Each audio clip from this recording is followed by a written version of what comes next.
After a 10th consecutive interest rate rise, Australian families that were already doing it tough are heading now for a mortgage cliff. The Bosworth family is one of them. Jason and his wife bought their Gold Coast home in 2021 at the peak of the housing market. Along with their two young children, they were living the Australian dream, or so they thought. But that fixed term is ending next year and their mortgage repayments are set to double. Double. This is insanity. And Jason joins us now from the Gold Coast. Jason, thank you so much for your time. We really want to talk to you about this. You purchased your home at this low fixed interest rate. Your payments are set to go from $600 to $1,200 for a family of four. How daunting is that for you, knowing that that cliff is coming? It's huge. It's a massive burden on my shoulders. Obviously, it brings a lot of stress to myself, and unfortunately, that stress carries on into the household. I am the sole income earner for the family, so my wife's a stay-at-home mum, and I work two jobs to make ends meet, and then try to put a little bit aside to be in a good position moving forward for when this rate change does happen. But it's definitely something that it's not easy to deal with.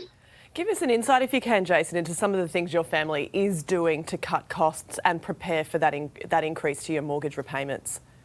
Yeah, of course. So we've had to, unfortunately, cut a few, I guess some people call them luxuries, but things like swimming lessons for the kids, we've had to get rid of those because it was just a tough situation. But, it's another cost in the weekly and monthly expenses. Luxuries for a lot of people, like TV subscriptions and things like that. We've had to, cancel a lot of those. Disney Plus for the kids. And then just, sit down and really budget week to week and look at things that we can cut out, going out of coffee once or twice a week, just getting rid of those things. We started growing a lot of our own vegetables, just to kind of release that pressure a little bit of having to, still have good food for the kids, but not have to spend so much at the shops for those things. I mean, things like swimming lessons in this country. I know.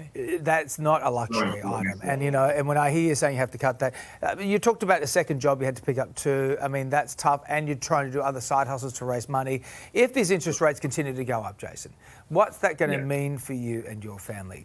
Can you afford to do double? I mean, I don't mean to ask you privately if you don't want to disclose that, but how tough is it going to get?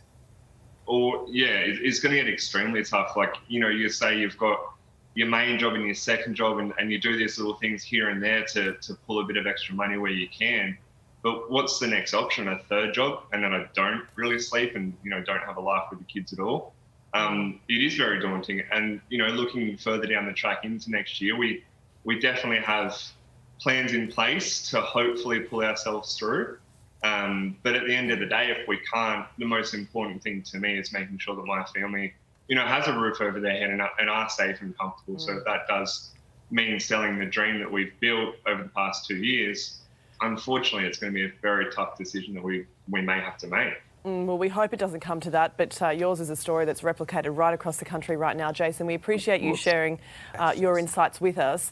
In maybe a glimmer of hope for families like Jason's, the RBA boss, Philip Lowe, suggested yesterday that he may hit pause on the cash rate when he meets next in early April. Let's bring in Chairman at the Yellow Brick Road, Mark Boris, to break this down. I mean, Mark, that's heartbreaking hearing from Jason. And we know that families like that are struggling right now right across the country. And that's with people with mortgages, let alone renters. How did it feel to hear his story just then? Well, for me, it's heartbreaking. And actually, to some extent, I've been through that period. I went through that period in the 90s, and I know what it's exactly like. I got to the stage where I had to sell my house and I had 4 kids. So I know how he feels. It's a crap feeling, and you start to feel as though, in a personal way, that you've let everybody down, you failed. It's a big deal. It's a really big deal. And I guess this is where we're at. I mean, we are now examining the Reserve Bank's language, all of us. We're so desperate to find out where he's going to go next. We're starting to examine his language to see whether or not he's going to give us a reprieve. It's like we're being released or we're being incarcerated to some extent. We're throwing crumbs from the table to us. Yeah, I might give you a reprieve. I might change my language a little bit, but unless you start to behave properly and stop spending, well, guess what? The reason we spent so much money during the COVID period is because he released $188 billion to the banks, who lended at 2% to people like Jason, fixed for 3 years. Now the banks have to repay it back because it was a 3-year term loan by the RBA to the banks. They have to now pay it back.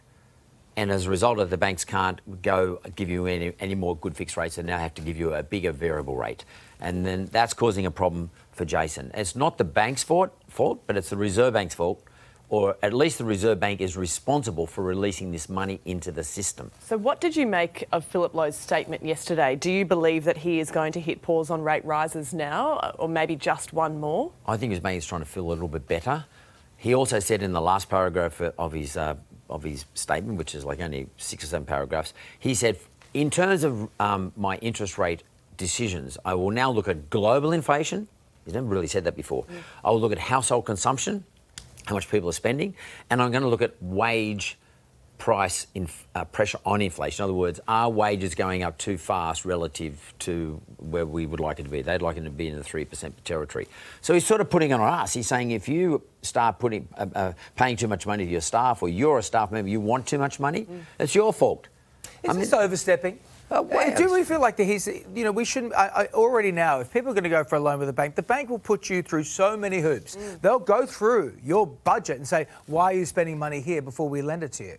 So is this becoming like too encroaching? I feel like there's no privacy for families anymore for their own business. Well, it's a funny thing you should say that, David, because banks need you to borrow money because they borrow money from depositors, but the only way they make money is to lend it out. So really, we, the customers, are more important than anyone else. That's right. But all of a sudden, the tables have been turned. They pushed the books down the other end of the shelf, making it look like they're doing us a favour. Yeah. Whereas if every one of us said, we're not going to borrow from you anymore, stuff you. We're not going to borrow $1 from you. The banks will go broke.